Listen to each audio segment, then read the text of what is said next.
Tense. Tense को हिंदी में कहते हैं काल। काल का एक शाब्दिक अर्थ समय भी होता है, समय से लिया जा सकता है। और जो समय होता है, समय वो तीन प्रकार का होता है। एक होता है वर्तमान, दूसरा होता है भूतकाल और तीसरा होता है भविष्यकाल। वर्तमान काल को कहते हैं प्रेजेंट टेंस, भूतकाल को कहते हैं पास्ट टेंस और भविष्य काल को कहते हैं फ्यूचर टेंस। वर्तमान काल जो होता है वो जो समय चल रहा होता है, जैसे समय जो चल रहा होता है उसी को कहते हैं वर्तमान काल। जैसे मैं लिख रहा हूँ, तो अभी मैं लिख रहा हूँ या पढ़ रहा हूँ, तो इसको वर्तमान काल कहा जा सकता है। वर्तमान काल की पहचान ये होती है कि वर्तमान काल के जो वाक्य होते हैं वो हा पर समाप्त होते हैं, हा पर, वो हा पर ही समाप्त होते हैं। जैसे मैं लिखता हूँ, मैं लिखता हूँ। वे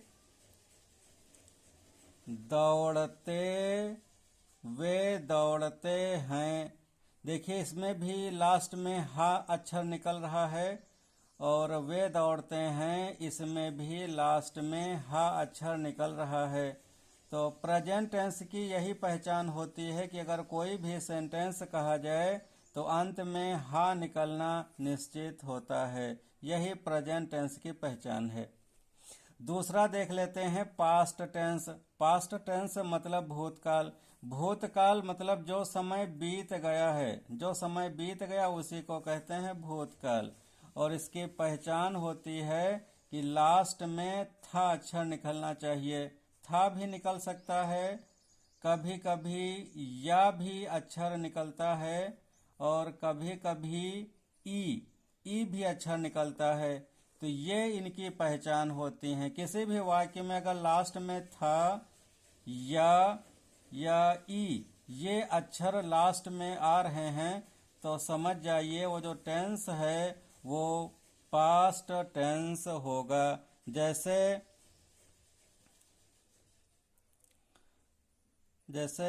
वे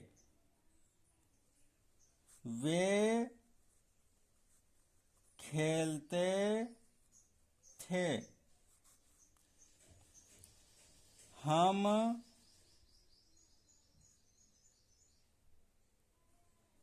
जाते थे, उसने पानी पिया। अब इन वाक्यों को देखिए, लास्ट में इसमें भी था निकल रहा है, इसमें भी था है और इसमें देखिए लास्ट में आया है या। तो अगर अंत में था या ई ये इन अक्षरों पर समाप्त होते हैं तो समझ जाइए वो भूतकाल है। भूतकाल मतलब जो बीत गया। वे खेलते थे, ये खेलने वाला काम बीत गया। हम जाते थे, जाने वाला काम हो चुका है। उसने पानी पिया, उसने पानी पीने वाला काम कर लिया। ये सब भूतकाल हैं। अगला देखते हैं फ्यूचर टेंस। फ्यूचर टेंस मतलब भविष्यकाल। भविष्यकाल उसको कहते हैं जो समय आने वाला होता है।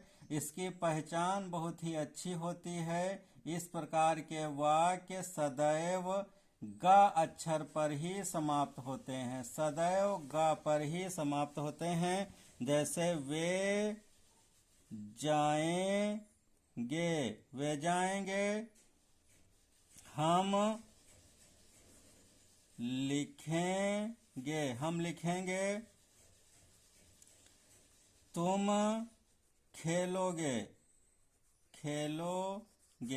देखिए लास्ट में इसमें भी गा है, इसमें भी गा है, इसमें भी गा है।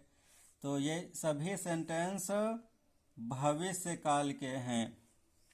जब हम अनुवाद बनाते हैं तो यही जो तीन काल हैं इन सभी से संबंधित इस सभी में चार भाग होते हैं।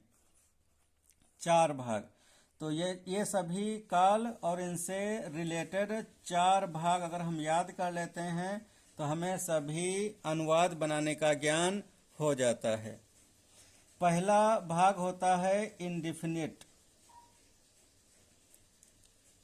दूसरा भाग होता है कॉन्टिन्यूअस, तीसरा भाग होता है परफेक्ट और चौथा भाग होता है परफेक्ट कॉन्टिन्यूअस। परफेक्ट कॉन्टिन्यूअस, ये 4 भाग इन तीनों में होते हैं। जब अनुवाद पढ़ेंगे तो एक तरफ से इनका स्टडी करेंगे।